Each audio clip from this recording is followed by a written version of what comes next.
15-ാം തീയതിക്ക് മുന്നേ പർച്ചേസ് ചെയ്യണം ഗോൾഡ്. കാര്യം 16-ാം തീയതി ഞാൻ പോകൂലേ. 15-ാം തീയതിക്ക് ഉള്ളിൽ പർച്ചേസ് ചെയ്തിട്ട് പോകണം ഇവിടുന്ന്. ഓക്കെ. എനിക്കൊരു കല്യാണത്തിന് ഒരു ഓടി ഉപയോഗിക്കണം, റെഡ് വണ്ടി. 5 ലക്ഷം രൂപ ലീസിന് വണ്ടി കിട്ടും. അതെടുത്താലും ഇങ്ങനെ ആലോചിക്കുന്നുണ്ട്. അപ്പോൾ ഓക്കെ, ഗുഡ് നൈറ്റ്. 23-ാം തീയതി 24-ാം തീയതിക്ക് ഞാനവിടെ എത്തൂല ഇൻഷാല്ല. വിളിക്കാം നമുക്ക്. മലപ്പുറം വിളിക്കാത്ത അത് ഞാനേ മലപ്പുറം വിളിക്കാത്തതൊന്നുമല്ല കേട്ടോ. എൻ്റെ കൂടെ ഫുൾ ടൈം ഗൾഫുണ്ട്. ഞാൻ ഫുൾ ടൈം വീട്ടിലില്ല. നോമ്പായിട്ട് അങ്ങനെ പുറത്തേക്ക് ഇറങ്ങാറില്ല. പിന്നെ അവിടെ പോയാലും എൻ്റെ കൂടെ അവളുണ്ടായിരുന്നു. ഞാൻ ഒറ്റയ്ക്ക് പുറത്തേക്ക് ഇറങ്ങിയിട്ടില്ല. നോമ്പായിട്ട് വീട്ടിൽ തന്നെയാണ്. അതുകൊണ്ടാണ് വിളിക്കാത്തത്. പിന്നെ വേറെ പ്രത്യേകിച്ച് വിശേഷങ്ങളൊന്നുമില്ല. വീട്ടിൽ തന്നെ ഇരിപ്പാണ്. പരിപാടികളൊക്കെ കുറവാണ്. അതുകൊണ്ടാണ് വിളിക്കാത്തത്. ഓക്കെ, പക്ഷേ അത് നോമ്പൊക്കെ സംസാരിക്കാം. ഞാൻ വിളിച്ചായിരുന്നു, എടുത്തില്ല. അവൻ്റെ മെസ്സേജാ. ഉമ്മ എൻ്റെ അടുത്ത് ഇപ്പം ഒന്ന് പറഞ്ഞു. അല്ല വേറെ അപ്പോഴും ഞാൻ അങ്ങനെയൊന്നും വിചാരിക്കില്ല. നമ്മളൊന്ന് കല്യാണം കഴിച്ചിട്ട് മാറിയിട്ടൊന്നുമല്ല. ഞാൻ നിൻ്റെ അടുത്തല്ല, ഇത് നമ്മളൊരു അഡ്ജസ്റ്റ് ചെയ്ത് പോകേണ്ട ജീവിതം. അല്ലെങ്കിൽ പിന്നെ മുന്നോട്ട് പോകില്ല. ഓക്കെ, മനസ്സിലാക്കാൻ പറ്റുമെന്ന് വിചാരിക്കുന്നത്. പിന്നെ ഞാൻ നല്ല തിരക്കാണ്. ഞാൻ ജിമ്മിൻ്റെ പണിയെടുക്കുന്നിടത്ത് ഓടി പണിയെടുക്കാണ്. ഫുൾ ടൈം അങ്ങോട്ട് കോട്ടത്തിലാണ്. അതുകൊണ്ടാണ്. പിന്നെ എനിക്കറിയില്ല നീ ഉറങ്ങാണോ നാട്ടിലല്ലോ, സൗദിയിലല്ലേ. അതുകൊണ്ടാണ് ഞാൻ വിളിക്കാത്തത്. പിന്നെ എനിക്ക് നീ മെസ്സേജ് അയക്കാറില്ല. പിന്നെ ഞാനെങ്ങനെ എപ്പോഴും അയച്ചിട്ട് അയക്കാത്താണ്. നീ ഗർഫായിട്ട് വിഷയം തീർക്കോട്ടെ. അല്ലെങ്കിൽ എനിക്ക് കുഴപ്പമില്ല. തടിച്ച നാട്ടിലും പട്ടണം ശരിയായിക്കോളും. നീ ഗർഫായിട്ട് വിഷയം തീർക്കോട്ടെ. അല്ലെങ്കിൽ എനിക്ക് ഭ്രാന്ത് പിടിക്കും. നിങ്ങൾ രണ്ടാളും എനിക്ക് വേണം.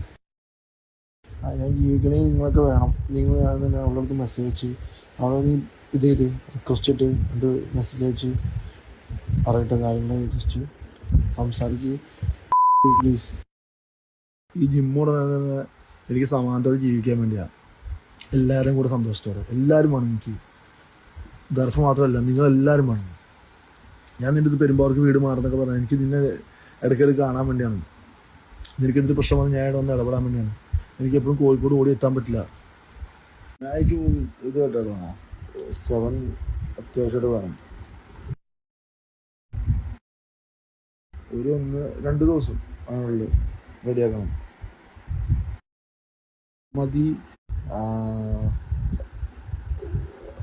നോക്ക് പെരുന്നാൾ കഴിഞ്ഞിട്ട് മതി. ബുദ്ധിമുട്ടാണെങ്കിൽ കുഴപ്പമില്ല കേട്ടോ. പെരുന്നാൾ കഴിഞ്ഞിട്ട് മതി, അല്ലെങ്കിൽ കുഴപ്പമില്ല. എന്നാൽ ഓക്കെ, സെറ്റ് ചെയ്തിട്ട് പറ ഇൻഷാല്ലാ. എവിടെ വെച്ചാൽ ഞാൻ കളക്ട് ചെയ്തോളാം. അല്ലെങ്കിൽ എത്തിക്കാൻ നമ്മൾ ഉച്ചയിലേക്ക് ഇൻഷാല്ലാ. കേട്ടെ, ഉറങ്ങിക്കോ. Good night. നീ ഗർഫായിട്ട് വിഷയം തീർക്കോട്ടെ. അല്ലെങ്കിൽ എനിക്ക് കുഴപ്പമില്ല. തടിച്ച നാട്ടിലും പട്ടണം ശരിയായിക്കോളും. നീ ഗർഫായിട്ട് വിഷയം തീർക്കോട്ടെ. അല്ലെങ്കിൽ എനിക്ക് ഭ്രാന്ത് പിടിക്കും. നിങ്ങൾ രണ്ടാളും എനിക്ക് വേണം. ഞാൻ ജീവിക്കണേ നിങ്ങളൊക്കെ വേണം. നിങ്ങൾ തന്നെ അവളുടെ അടുത്ത് മെസ്സേജ് അയച്ച് അവളെ നീ ഇത് റിക്വസ്റ്റ് ഇട്ട് എൻ്റെ മെസ്സേജ് അയച്ച് പറയട്ടെ കാര്യങ്ങൾ ജസ്റ്റ് സംസാരിക്കുക പ്ലീസ്. ഈ ജിമ്മോടെ എനിക്ക് സമാധാനത്തോടെ ജീവിക്കാൻ വേണ്ടിയാണ്. എല്ലാവരും കൂടെ സന്തോഷത്തോടെ എല്ലാവരും വേണം എനിക്ക്. ദർഫ് മാത്രമല്ല, നിങ്ങളെല്ലാവരും വേണം. ഞാൻ നിൻ്റെ അടുത്ത് പെരുമ്പാവൂർക്ക് വീട് മാറുന്നൊക്കെ പറഞ്ഞാൽ എനിക്ക് നിന്നെ ഇടയ്ക്കിടയ്ക്ക് കാണാൻ വേണ്ടിയാണ്. നിനക്കെന്തൊരു പ്രശ്നം വന്ന് ഞാൻ ഇവിടെ വന്ന് ഇടപെടാൻ വേണ്ടിയാണ്. എനിക്ക് എപ്പോഴും കോഴിക്കോട് ഓടി എത്താൻ പറ്റില്ല.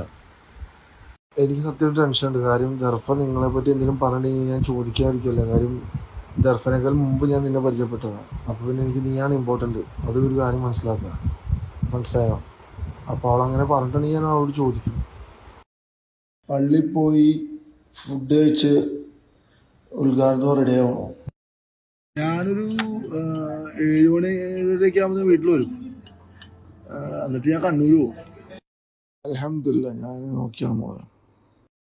ഞാൻ ബാലൻസ് അയച്ചില്ല, മറന്നാ. ഷർട്ട് ഇടാറില്ല എന്ന് പറഞ്ഞു. ഫ്രിഡ്ജ് ഞാൻ ഓഫ് ചെയ്തില്ല കേട്ടോ. ഫ്രിഡ്ജ് ഓഫ് ചെയ്യാൻ വിട്ടുപോയേ. അൽഹംദുലില്ലാ, ഞാൻ നോക്കിയാണ് പോയത്. ഞാനൊരു 7 മണി 7:30 ആകുമ്പോൾ വീട്ടിൽ വരും. എന്നിട്ട് ഞാൻ കണ്ണൂർ പോകും. പെരുമ്പാവൂർ എവിടെയും നോക്കിയായിരുന്നേ. IBC അങ്ങനെ വരും. അല്ലാ, അപ്പൊ എങ്ങനെയാ 25 എനിക്ക് ഒന്നും ആവില്ല കേട്ടോ.